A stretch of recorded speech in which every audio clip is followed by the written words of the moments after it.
Hey, thanks for checking the show out. Today we have a great guest. Entertainment journalist Matt Wake is on, and we're going to talk about his career, his thoughts on the music industry, some of his favorite interviews that he's done, and so much more. So if you love music, this is a great one. Get ready.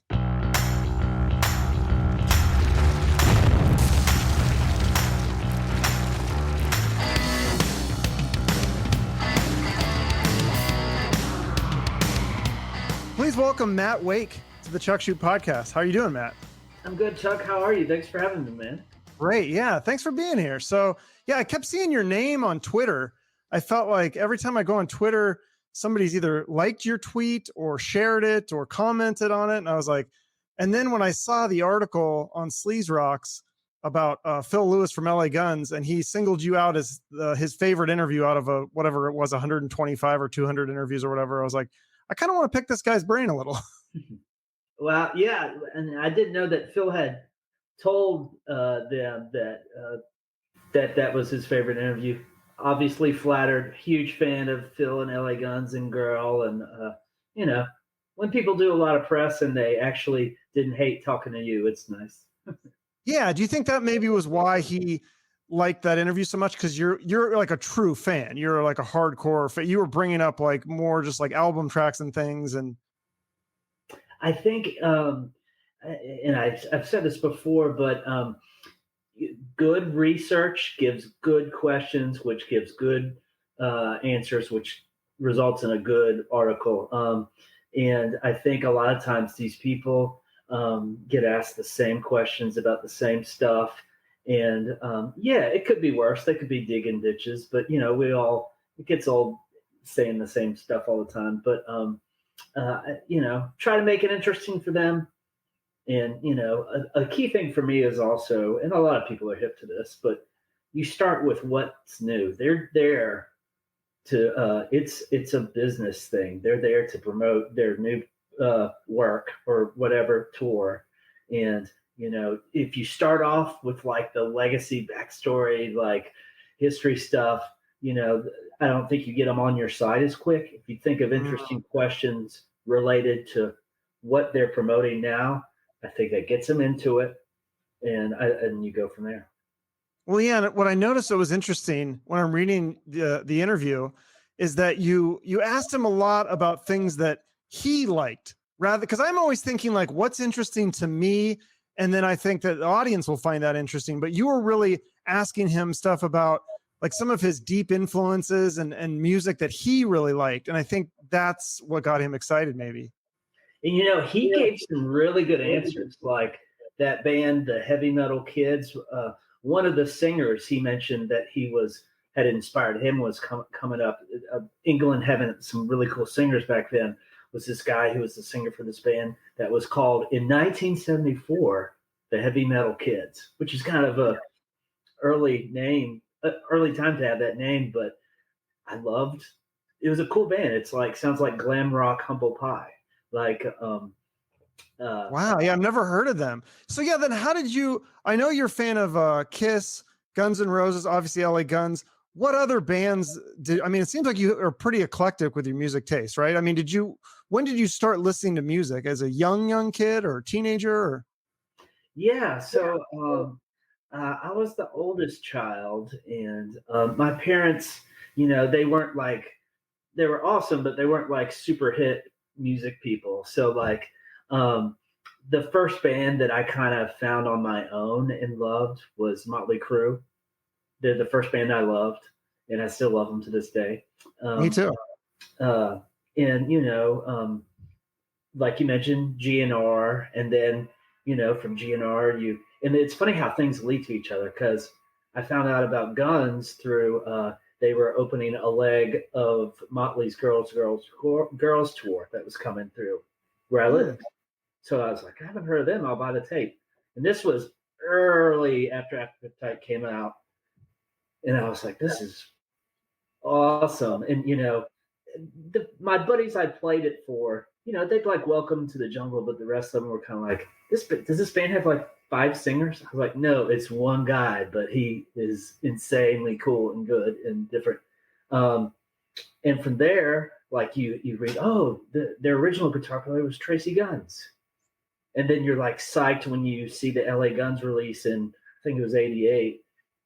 And then like, even like, wow, this singer, Phil Lewis, he sounds cool. And then you read up on him and you're like, what? He was in a band called Girl with the guitarist, Phil Collin from Def Leppard. Right. Before they made it bigger, like it's, you know how it is, man. Yeah, you go down the rabbit hole, but that's harder to do back in those days. Before the internet, you had to like read a lot of rock magazines and things, and I'm assuming. And there were a lot of good ones, and some of them, I bought, but I'll be honest with you, man. Like a lot of us, I'm 50 years old, but like you'd spend time like in the magazine aisle of the grocery store, like while your mom was getting groceries, like reading Metal Edge, or like, in college, like I might have not had a ton of money back then to buy every issue of like Rolling Stone or Spin or whatever, but I started, I guess, subscribing to those in college. But and then the occasional hit friend, like you always had that one friend who was like getting trading thrash tapes before thrash had made it. Like, what, Metallica? This is awesome. But everything from like that, kind of hard rock and heavy metal of the 80s. But then, I love the Black Crowes. I love Jane's Addiction. I guess, some of the, even to like the White Stripes, I liked them a lot. Recent bands, I like Dirty Honey a lot. And, I think they're really strong. And, it's, and I also love, and I certainly get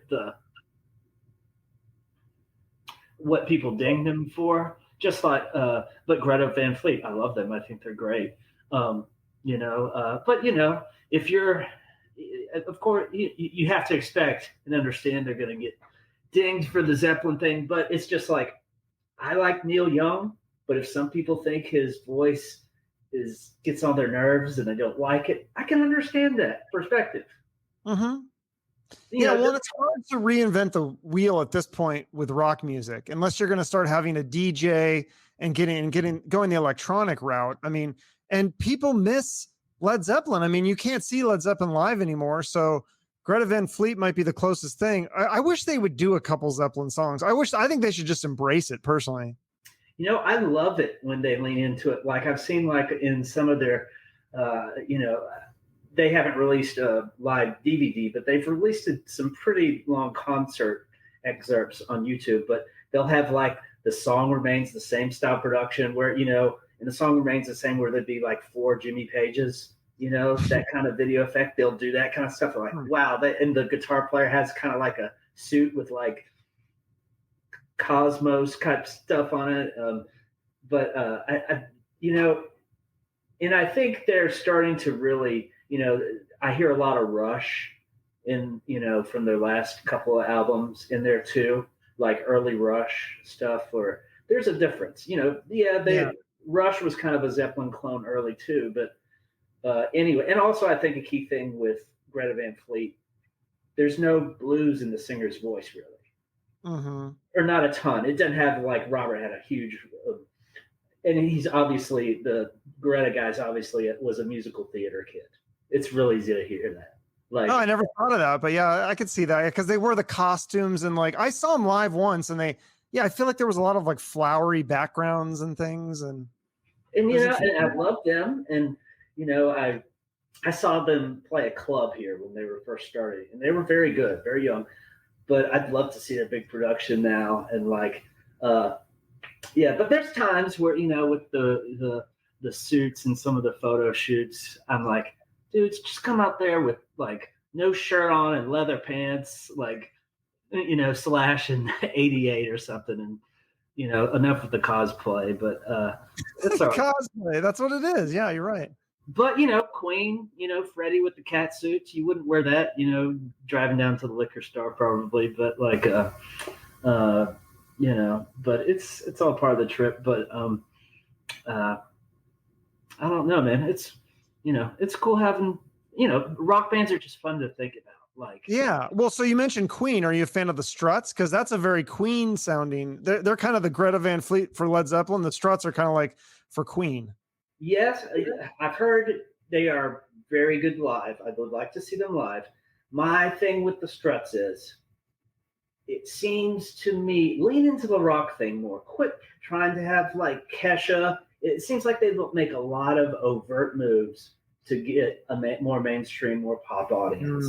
Like the tracks kind of sounds, it's kind of got a, I mean, is this Maroon 5, like some of the production, or like you got Kesha singing on it, and like, it's like, I feel just rock the fuck out, or rock the hell, rock out. Yeah.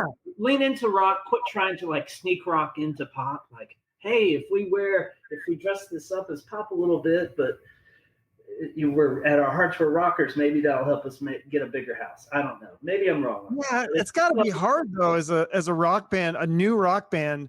I mean, because there's some really good ones like Greta Van Fleet, but even Greta Van Fleet, when they came here, they played the Marquee, which I think it might hold a few thousand. So I mean, it's hard to really grow as a band if you're doing straight rock. So I kind of get that, but I prefer them to stick to rock as well. And another thing I think I think a lot of the most talented record producers, I think they work in pop and R&B and rap now. Whereas, you had all these brilliant producers because that's where the money is. Yeah. And I'm sure they like rock too, but it's like all these brilliant producers in the heyday when rock was the rainmaker, moneymaker. Like, it helps these bands, man. It helps having that, 3,000 foot up view of like, okay, I'm not in the band. A little more of this, a little less of that. Like, it's kind of like, I don't know. I think that's an underrated thing that I think, as far as, because those you think about like the rock of the 60s, 70s, 80s, mid 60s through mid 90s.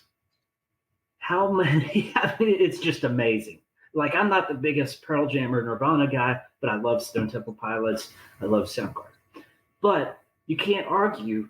I mean, the singing was awesome. One, there's a lot of really good rock singers. And I think maybe some of those guys now probably are doing the guys that would have been the new good rock singers. I think a lot of them are, probably pop singers or R&B singers or rappers and the like innovative guitarists, like,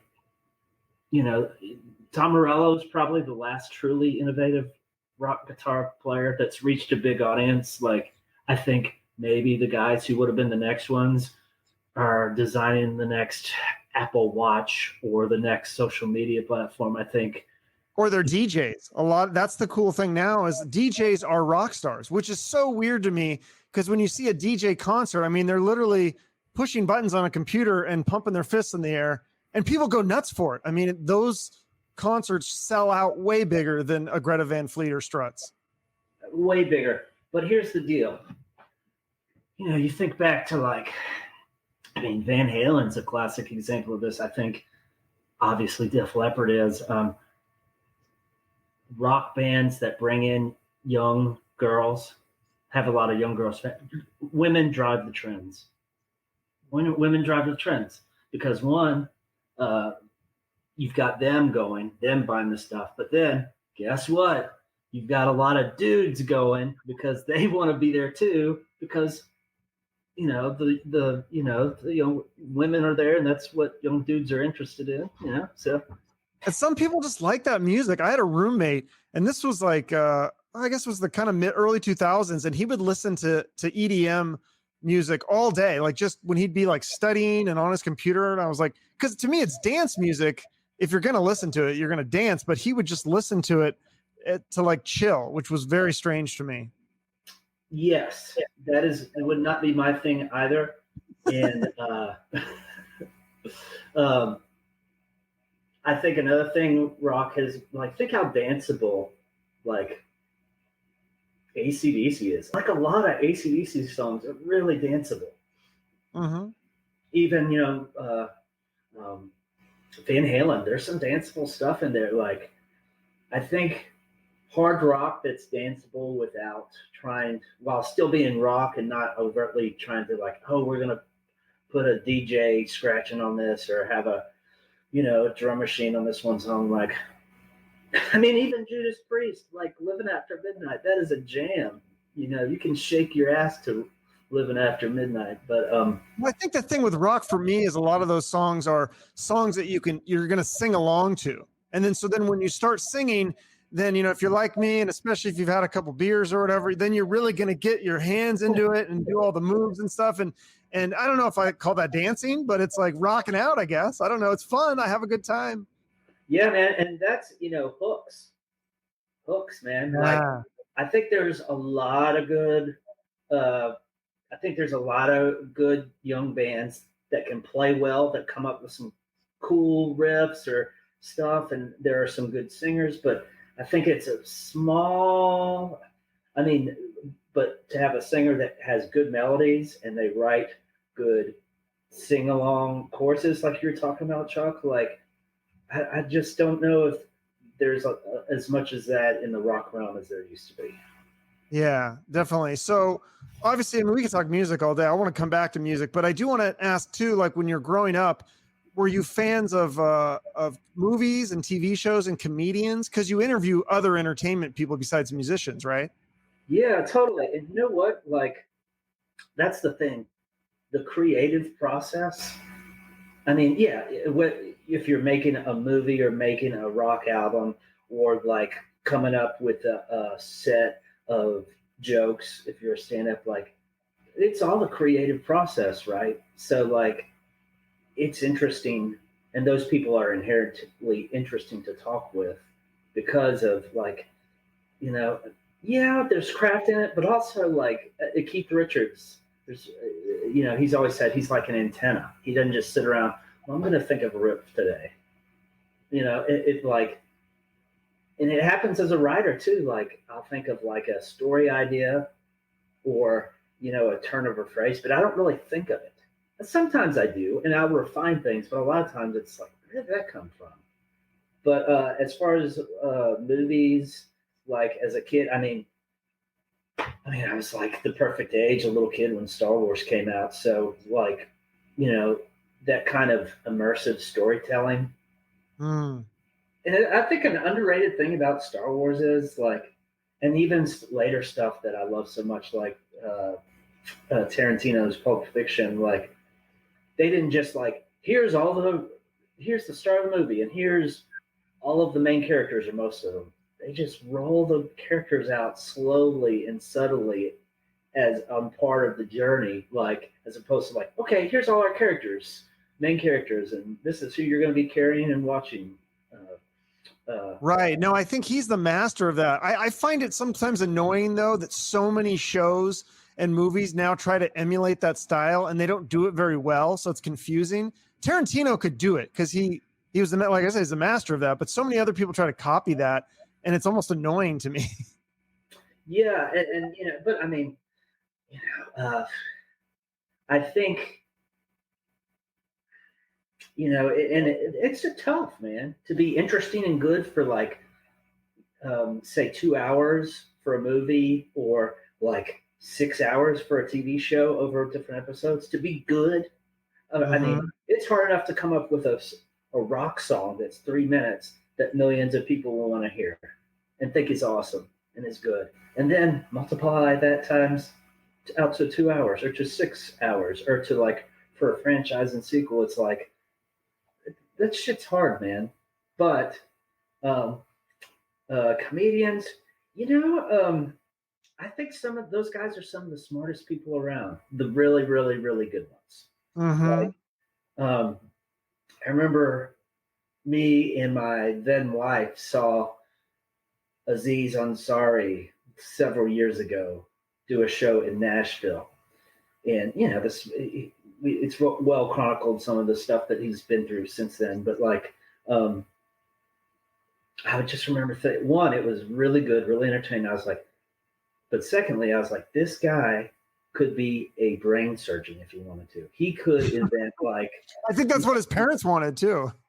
Yeah, he definitely has it in him. I mean, yeah, and so I think clever people are interesting. And yeah, I mean, there's a lot of cartoony kind of people in, whether it's music or stand-up comedians or, film kind of people who hear that. But I don't know, man. The interesting, clever people are interesting no matter what. If the, you know, if they're a cab driver and they're clever, that's interesting. They can be interesting. Some people For just sure. are, man. Anthony Bourdain. Holy shit. Yeah. I People mean, love him. loved it. And he was just, some people are just, they have it, man. And, they work at it and develop. Like, he was a workaholic and determined and, you know, but I mean, you can't go to the store and buy, you can't take a master class video course online on how to be magnetic. Mm-hmm. No, that's true. And there's some people that you just, I don't know, you probably do you do most of your interviews on Zoom now, or maybe you've done some in person or with someone or some on the phone, or has it been a mix? Okay, for a long time, a lot of them, particularly personalities of a certain notoriety, were on the phone. On the phone. Yeah, because I live in a tertiary market. Okay. But it'd probably be different if I like worked for Spin full time and lived in New York or whatever. But I love Zoom. I love Zoom interviews. One, because they kind of see into your world, you see into theirs. You don't step on each other as much. Like, I can tell exactly when they're done talking about answering a question. And they can tell through answering a question. They look into your, not like it's a deep meaning. Again, it's a business transaction. I don't think that, like, these guys are now my bros. Like, and I've learned the hard way before that is not the case. But well, yeah, it's like the Almost Famous, when Philip Seymour Hoffman's like, training the kid, and he's like, don't become friends with the rock stars. They're going to make you feel really cool, but you're not cool. So don't be friends with them. And that's like really good advice, because it's true. And they may try to buddy up to you, but usually it's, probably just good business move, honestly. yeah, and wow, and God, I love that movie so much. It's just got so much heart. And I remember when it first came out, I'll be honest with you, I was like, man, they'd be all doing a bunch of blow and heroin, and like, this is kind of like the Disney version of 70s hard rock. Like, but think if it was made more like Boogie Nights. I haven't watched Boogie Nights in decades. That was one of those movies where I was hanging on every scene when I saw it in the theater. I was just like, what is going to happen next? Like, every scene I was just like drawn. And I think it's almost like 3 hours, and I didn't want it to end. I was like, I want to keep going with these characters. Where does it go? Yeah, oh, totally. Another one like that, we mentioned Tarantino and Pulp Fiction earlier. I saw Pulp Fiction in the theater when it first came out. Packed theater. And when they get down to, I mean, literally, when the scene where they were in the basement of the pawn shop, yeah, like, everybody was like literally on the edge of their seat, like, what the fuck is, because so many movies, and that's what was so brilliant about his early stuff. Like, so many movies, especially around that time, you're like, okay, I can read the tagline on the movie poster or the VHS box at the video rental and tell you what's going to happen. Early Tarantino stuff, you had no idea what was going to happen. The first when he lost that to me was Kill Bill. She's going to kill Bill. It's in the title. Now, is it stylish? Is it well crafted? But that was the first time I was like, hey, I'm walking before the movie starts. I know what's going to happen. Yeah. That one was I think that's a polarizing Tarantino movie it's weird because there's pieces of that movie that I just love that I think are brilliant. But then there was a lot of gaps where I was kind of like, almost feel like he maybe should have cut it into one movie. Or, how good would that be as a limited series? Yeah, there you go. I think, I'm sure a million people or a lot of people I mean, surely that's his next move. He said he only wants to make 10 movies. Yeah. But I mean, come on, that is perfect. Limited series on a HBO or whatever. Oh, He'd be I'm great. in. Yeah. I just had Jizzy Pearl from Love Hate on, and he does a whole Tarantino homage in his book, and we talked about him retire, and like he can't be done, right? Wouldn't he want to be a mentor or a producer or something? I mean, it's sad if he just retires, because that is, to me, that's wasted talent. Yeah, and I think he's mentioned wanting to write books, and I'm sure that would be interesting. But he has such a visual panache, you know. And Jizzy Pearl, Love Hate, how cool was that record, man? That 91, the debut album. Yeah, they're the first like 2 or 3, I think, are pretty good. And then even some of his new stuff, I like it too. I'm like, wow, this sounds pretty good. So yeah, he's a fun one. But back to you. So movies, TV, comedians, you're a fan of all this art. So when did you start getting into journalism? I know you went to University of Alabama. Was that when you first started? Do you work at the newspaper there, or did you do high school? Or you know what? I'll tell you the story there. So at the University of Alabama, I was studying advertising, but I think one too many bong hits. I was like, one day on the joint, like, I don't want to trick people into buying stuff, man. So I switched to public relations, which part of that you had to take journalism courses. Okay. So I think I took one journalism course at the University of Alabama. The only 2 things I remember from that are, 3. One, ask your most difficult questions later. Don't start with, so why did you fire your drummer? Or that's good advice. That's good advice. 2, the inverted pyramid, of classic, more hard news type thing. Most important thing first, and in descending order into the least important thing about that story. Feature writing, you kind of mix it up a little more, but and set the scene. And the other was the teacher wore a wig. The what? He was a dude. The instructor of my journalism class wore a wig. Those are the only things. Like a noticeable wig, like a Phil Spector giant wig kind of thing? More like trying to pass it off as real hair kind of wig. Okay. That's definitely memorable. So you graduate from Alabama, and then your first job was at this Valley Planet. Is this like a full-time thing, or is this like a side gig, or tell me about Valley Planet. Yeah. Okay. So Valley Planet was in my hometown of Huntsville, Alabama, where the space camp is. It's now the most populous city in Alabama. But Valley Planet was an alternative weekly. There used to be one of these in almost every middle-sized city or college-sized city or up, where it would have kind of like, they were kind of ragtag weekly publications with coverage of, entertainment and arts. But before that, I tried to be in bands and stuff. I was going to ask about that too, because obviously you have the guitars in the background. So you did play music as well. Yeah, tried to do that for about 10 years. And eventually, I was in New Orleans at the time doing bands there. And my bass player was addicted to heroin, then methadone. My significant other at the time had crazy substance abuse issues. I turned 30, and I don't think the Black Crowes are ever going to call me to be their lead guitar player. I was good enough. That's a problem with, I have B talent as a musician, but the problem about B talent is sometimes it feels like A talent.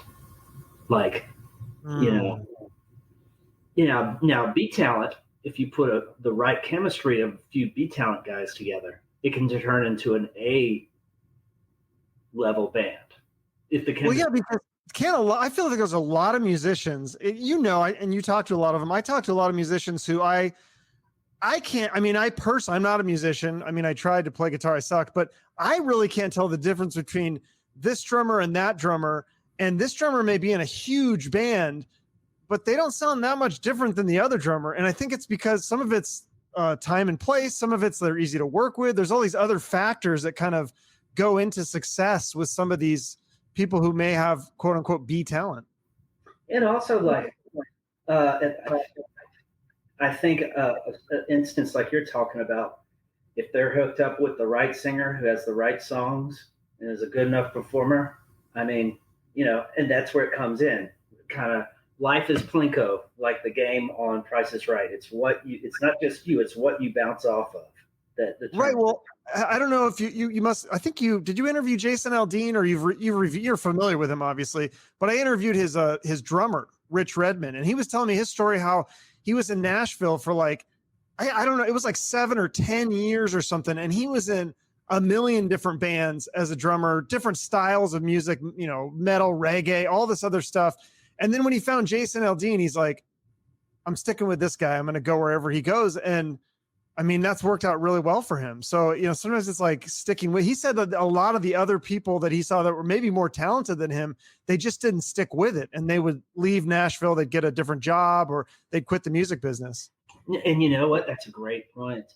I have a friend who is the drummer for a pretty big star that, he paid for a similar thing. He was in blues bands. He was in regional R&B bands, but he stuck with it long enough. And when he connected with this guy, this is a guy who has songs, he can sing, and people in his following, and he has a great career now playing drums for this guy. But so anyway, I tried to do the music thing, realized, the Black Crowes aren't going to have me be their new lead guitar player. My girlfriend at the time, who had her stuff really together, she was like in advertising, was a pro, real sharp, and she was a friend before and a friend still. But she's like, hey, you know a lot about music, and you have a cool way with words. Why don't you try to be a music writer? I was like, those guys are all failed musicians. And back then, like, it's more wide open now, but the lens of what was cool and good, like, I remember reading like the record reviews in a publication, a major publication, that in the same issue, they like trashed like a new Motley Crue album that I loved. It had a lot of good songs on it. And they gave like, and hey, some rap is good, but they gave like a good review to some jive ass rap artist that no one remembers their name now. Like, and I was just like, there was a lot of that too, where I was like, people don't really like, my music doesn't really have a lot of critical credence in these things, but it doesn't have to be that way. And I got the opportunity. So after like the music thing kind of petered out for me in New Orleans, I just got tired of slopping food on a plate for a day job, or working in a guitar store and rearranging the guitar chords for 8 hours in a day. Like, you're just like, I'm 30 years old. This isn't really working. I came back home to my hometown, went out to a bar, and I ran into a college friend that I had creative writing courses with, minored in English at Alabama, which I think was essential in taking creative writing.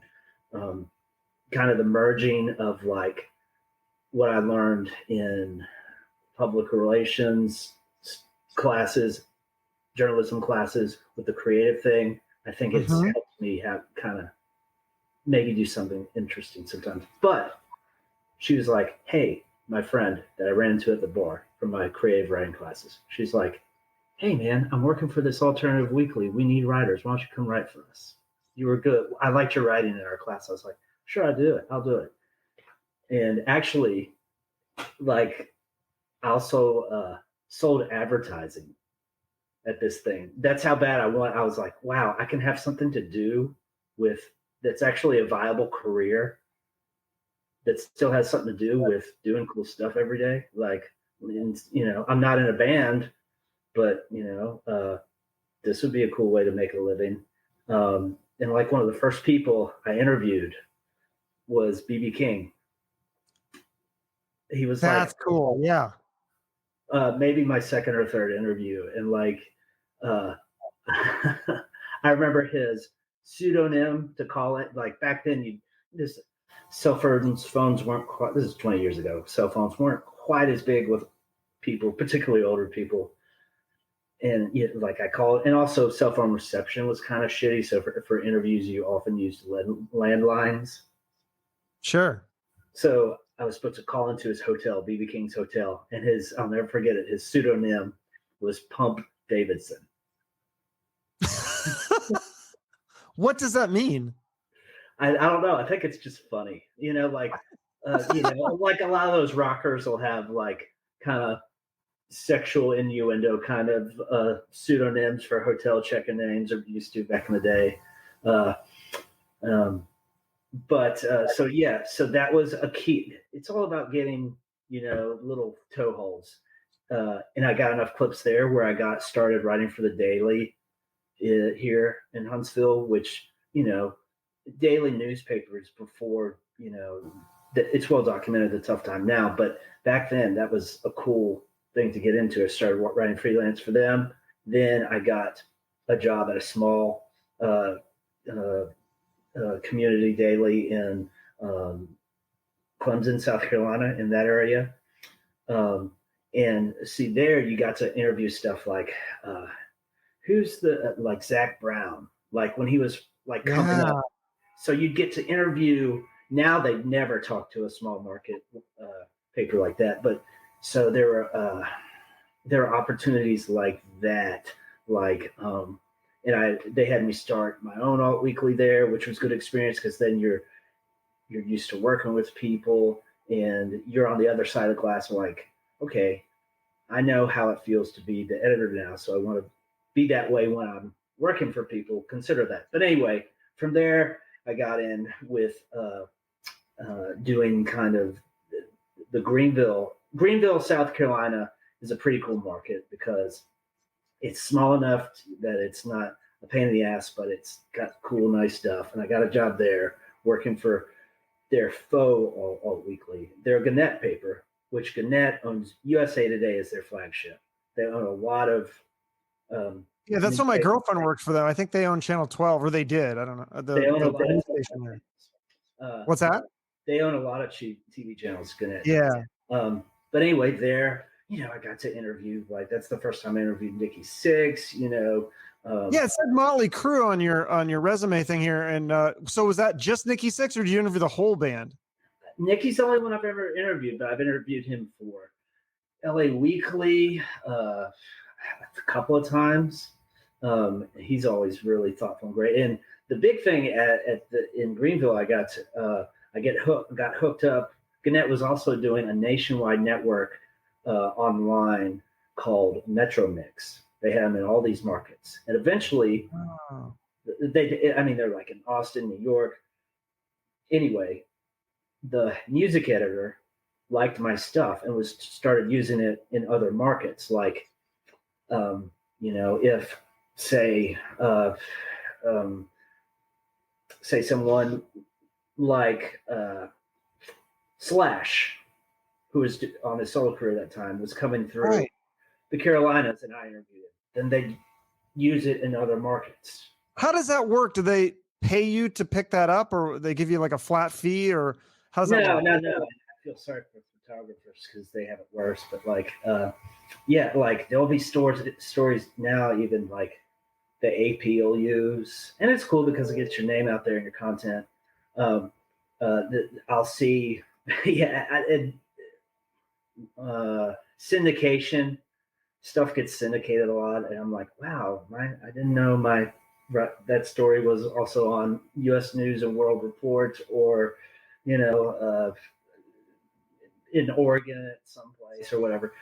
And some of these companies own, a lot of different outlets in different markets. But a key thing, I kind of got off the track there, but the music editor, Andy Herman, was a very key person in my career. he was the music editor at Metro Mix. Then later, he became the music editor at LA Weekly in Los Angeles, where he resided. Still resides. That's a big one, yeah. And so after I left this Greenville job, came back to my hometown, Huntsville, was freelancing for Pace some, which was kind of a big deal back in the day.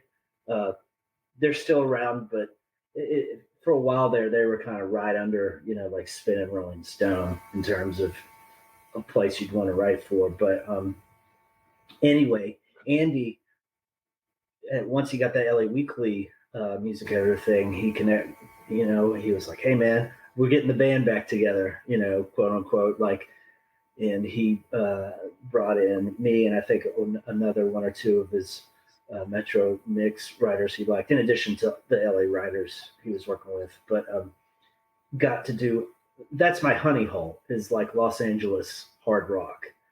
Yeah. So I got a lot of chances to write about that and to be a part of, like, I mean, shit, you watch the Dirt movie in Motley Crue, there's a scene where there's a issue of LA Weekly with Motley on the cover. Like, yeah. Oh yeah, it's very famous for sure. So, and he was a good editor too. I learned a lot from him.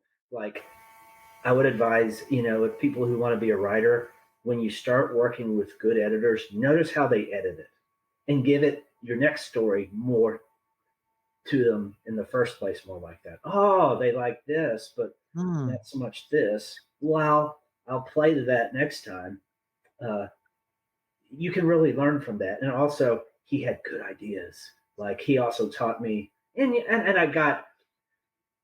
I think you got to watch it as a former musician, as a writer, because musicians tend to be, okay, this stuff is great, I think this stuff sucks. But you have to realize there are really good artists in every genre. Like, yeah.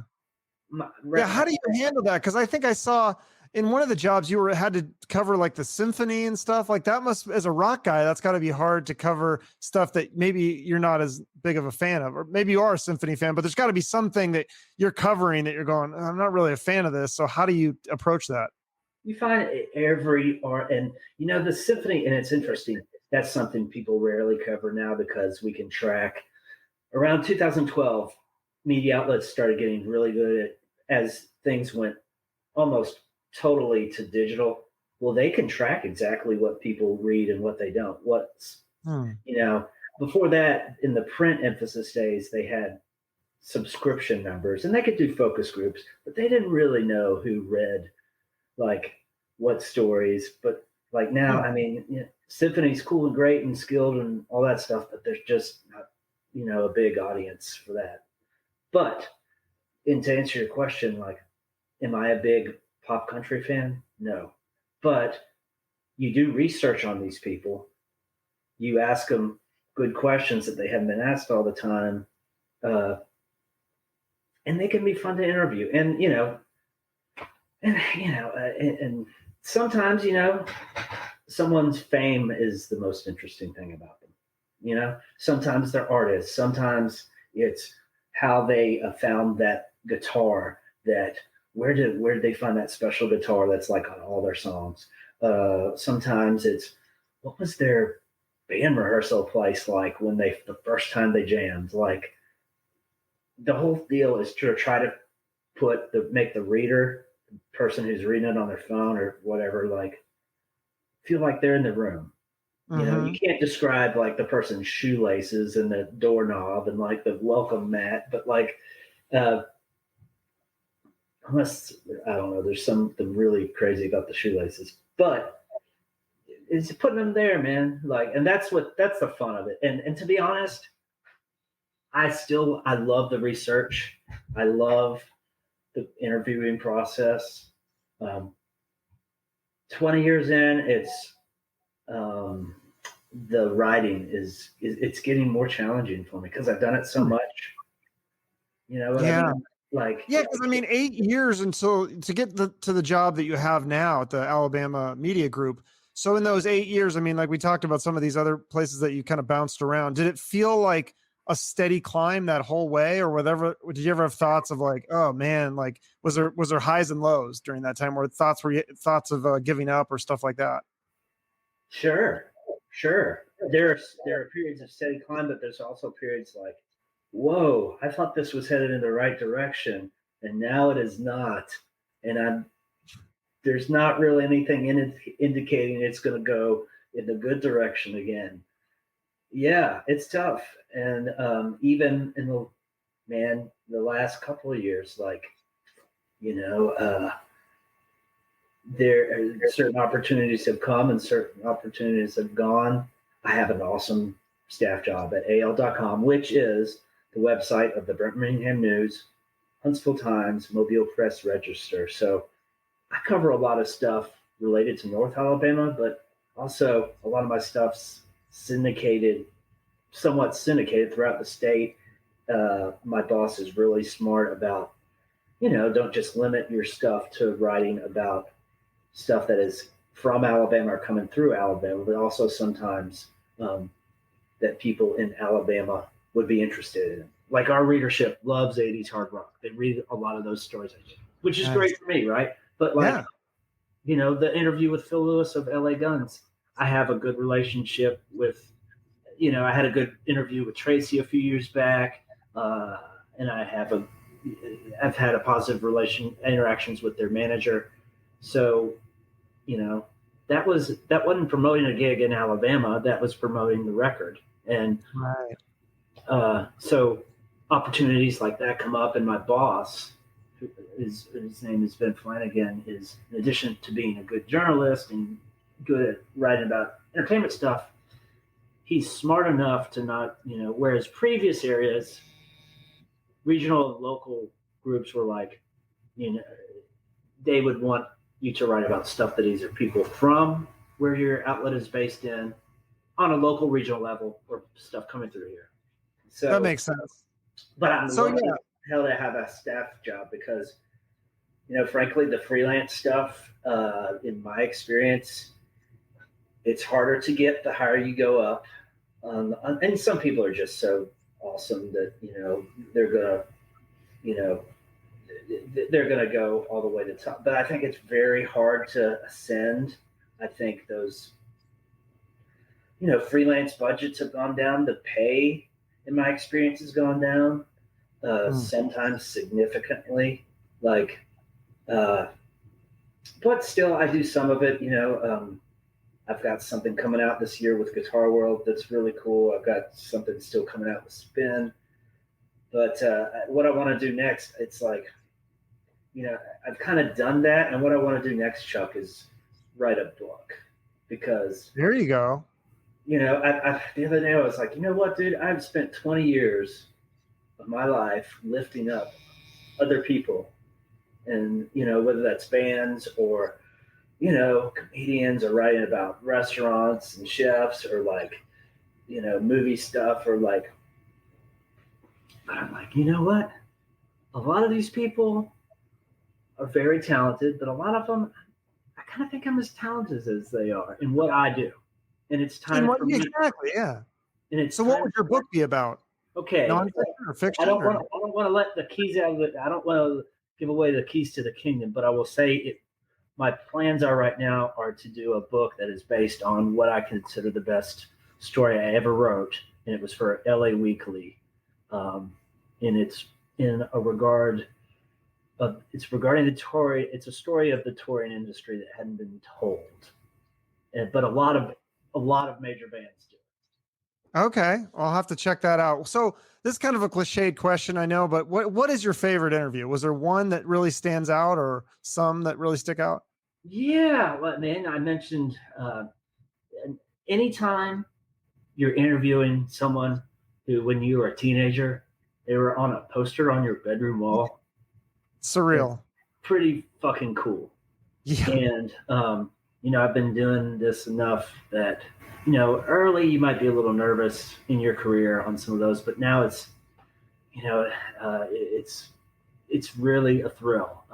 So that would be people like Nikki Sixx, getting to interview like Slash, who, his is interesting because time slots on interviews are often like 20, 30 minutes, something like that. But, this was for regional press. So, this was for Metromix. So it's for national press, but not the biggest outlet. So the interview slot was 10 minutes. But, Oh shit. But his interview questions were colorful, concise, interesting. Some people, they'll take this long to answer the question, only this part's really good and interesting. But all of his stuff was like a home run and good and interesting. And, he'd been sober for a few years by then, smart, funny. And then like all these heroes I get to talk to now, like, that I had their cassettes when I was a kid, like Chip's Enough from Enough's Enough, or Tracy Guns, or, Anthony Quarter, the singer from Tora Tora. Like I remember sitting, watching Dial MTV and Walking Shoes by I love that song. Tora Tora being on there, or because a lot of those bands also that I think what was cool, like, and maybe not on that level, but think of how few bands now. Okay, let me back up. Think of how back in like the 80s and the 70s, but really 80s, you could name multiple members of the band, if not all of them.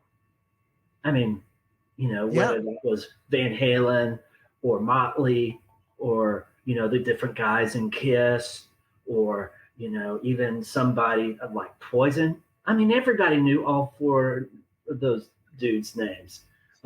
Even, through, even bands, even like Ratt, LA Guns and stuff like that. A lot of people, if you didn't know all four of them, you know two of them. Right. Now, how many real rock bands that have launched in the last 5 years or so ago can most people name one, let alone two, let alone the whole band? Like, right. And, I think MTV had a lot to do with that, because, it wasn't just the singer in the video usually, but in the prominence of MTV. And, people still make videos, but it's not the same thing on YouTube. But because you have to, it's just different. It's monoculture versus customized culture. Totally. Yeah, well, it's another interview you did recently. Because Bob Saget, he just passed away, and you had interviewed him this summer, and I read that. That was a really great interview too. Some interesting stuff, like how he got the role and how he met your mother, and because I think it was something like his daughters went to school with the creator's daughters. I'm like, I love hearing stuff like that, and you post a lot of those kind of tidbits on Twitter too. Man, he was a genuine dude.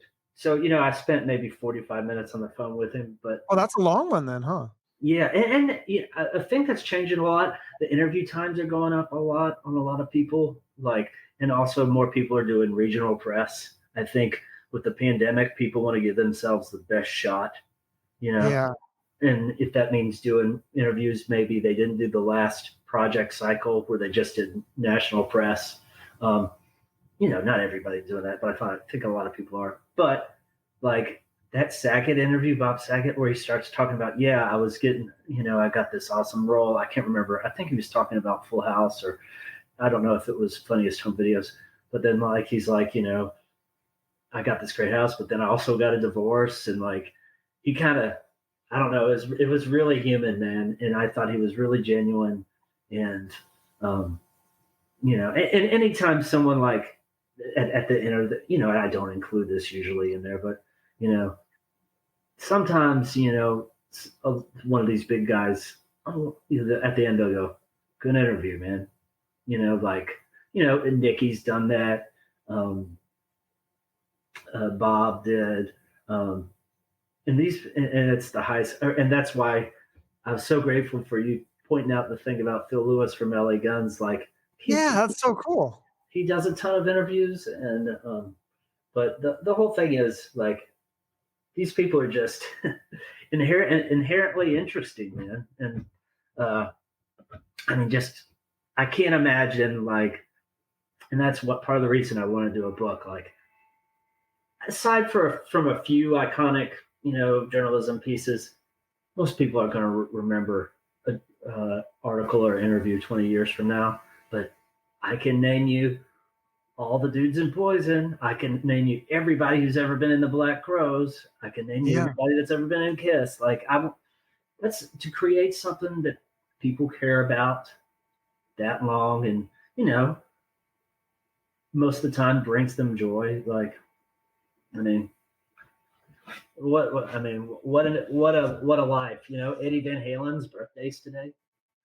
I think about this all the time. Like, especially before like the 90s kind of self-serious artists. Like, I love the Black Crowes, but they take themselves a little too seriously. The grunge dudes did, most of them, but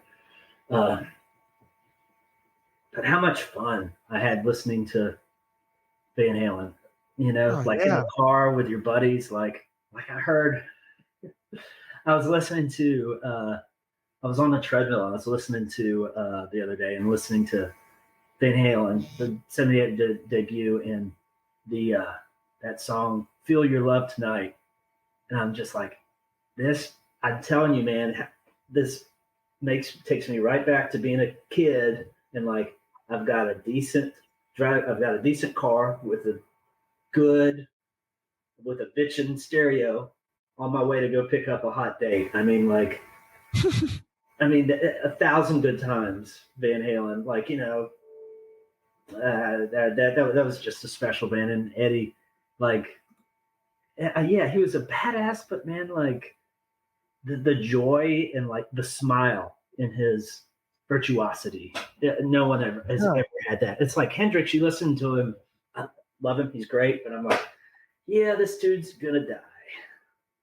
Like, it's just so there's just a dark undertone, and Eddie had some darkness too. Like, you listen to Atomic Punk, or obviously Running with the Devil. Like, he struggled with alcohol. He was addicted to alcohol pretty heavily. I think that was definitely a dark thing from what I read. You never had a chance to interview Eddie or remember Van Halen, did you? No, that was a bucket list thing. I always hope to interview Ed. I haven't interviewed anyone from Van Halen.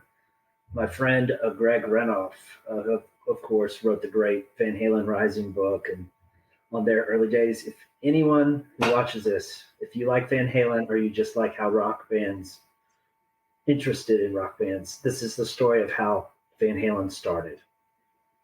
Like their early years, paying their dues, playing the backyard parties, how the brothers met Dave, and it goes all the way through their early stuff all the way to the end of the first tour with Sabbath. It's incredibly researched. Mike Anthony was the one person in the band he was able to talk with, but he talked a lot with the producer Ted Templeman, but the cool thing, and what I loved about these LA Weekly stories and some of these other stories I've done for like AL.com and other people, like talking to the other. Guns N' Roses has a ton of people in the Guns N' Roses universe. Yeah, like true. The people who were in, like Chris Webber, who was in Hollywood Rose with Izzy and Axl. Like Izzy, was living in his house. Like Axl was, I forget which one. Whether it's and it's well documented. People like Michelle Young or Dale James, or like, I think Guns N' Roses might have the most interesting kind of universe of, or Mark Canner, who is Slash's big buddy, who took a lot of the early photos of them, like in his parents owned Kenner's Deli, very famous Los Angeles place, restaurant. And that is a fun thing, because like what Greg did, he talked to all these Van Halen universe people, these bit players that help you construct because it's like Steve Gorman's book for the Black Crowes, who's an awesome guy, great interview and just a good dude. And I don't know him anything but professionally, but you can just tell when people are good people. And I've interviewed other people in that band, and several, and Steve's just awesome. But like the perspective of the band from someone who isn't the right universe, like Yeah, because the band probably doesn't remember a lot of the stuff too. And if they're fucked up and they're on drugs and shit, they don't remember this stuff. Whereas someone as an outsider is going to remember that when they were all fucked up. They're going to remember it better than the person who's fucked up. Also, like the egos aren't quite as big, and you got to have a big ego, I think, to be in some context, to be a songwriter and a kind of a front man, or like the Guitar Hero thing. But like Steve, he wasn't team Chris and he wasn't team Rich. He's Steve, it's like the catcher. And also, like, I think with Steve's book is so good, like I think there's been a few former major league catchers who went on to become pretty decent managers. And it's like the catcher sees the whole field. Mm-hmm. And I think the drummer, he's back there on the drum kit. He sees the whole stage, man. That's a good point. And his book, have you read Steve's book? No, I haven't. Yeah, I love reading biographies, especially rock biographies. Like I think one of the most recent ones I read, because I had him on the show, was Stephen Pearcy. I don't know if you've read that one. That one's really fast. And that's where he talks about Eddie Van Halen. They were neighbors, and Eddie would come over and he'd be like, "Hey, did you got any booze?" Or like, "Can I keep my booze in your garage? I'm hiding it from my wife." And that's when I knew, like, okay, yeah, Eddie Van Halen definitely had a big alcohol problem, like where you're hiding booze and stuff. That's awesome. You got to interview Pearcy. And what a great band, Ratt, and those records, so good. And his vocal like style is so perfect for that, and like a cool kind of sound. And I got to interview him once for LA Weekly. There's a time when there were two versions of Ratt out there. Yeah. We kind of did a story with that, but it was a thrill. Again, someone else who, like, how many times did I listen to Invasion of Your Privacy or Out of the Cellar when I was a kid? How many times did I see this guy on MTV?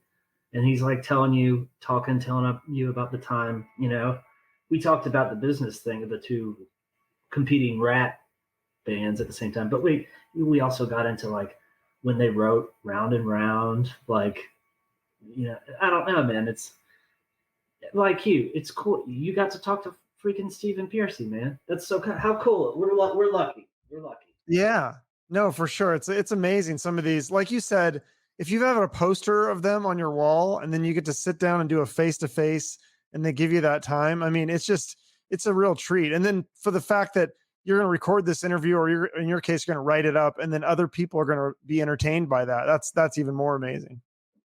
I like that, passing along that energy that you get from that person's music to, like, yeah, we have stuff we do. It's a part of that signal chain, man. It's cool to be a part of it. Yeah, absolutely. Well, thanks so much for doing this. I appreciate it. I do like to end each episode with a charity. I can't remember if I told you. So I don't know if there's a charity or cause you want to give a shout out to here. I know you're a big cat guy. I don't know if there's something else that is near and dear to your heart. Yes. And where I got my cats from, I am a big cat guy. Pets are great. They're good buddies, good comic relief. I don't know how you get your cats to cuddle with each other. Our cats, we have two cats and they hate each other. It's like, really, I don't know how you do that. I think, what I think? I think they came from different places, but through the same shelter called New Leash on Life instead of New Lease on Life. But they do foster parents a lot of times, where these families will take care of the little baby puppies or kittens or whatever. And these cats, man, like that would be, I think New Leash on Life here in Alabama, where I am, would be, I don't know, man. Yeah, it's just cool, especially during the pandemic. Yeah.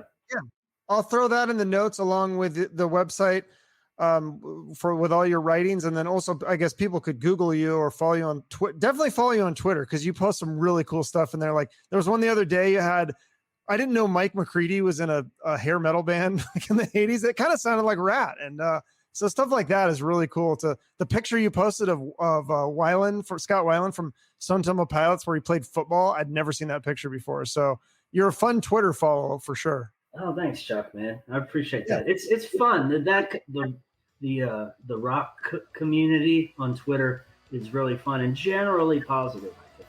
Yeah, I agree. Absolutely. Well, thanks so much for doing this. I'll get this episode out soon and I'll talk to you later. Cool. Sounds good, Chuck. Let me know and All I'll right. share it. Okay. Thanks. Bye-bye. Enjoy it. Bye. Once again, thanks to Matt Wake. Follow him on Twitter. He posts some great stuff and he has written some great articles. So I look forward to that book when it comes out.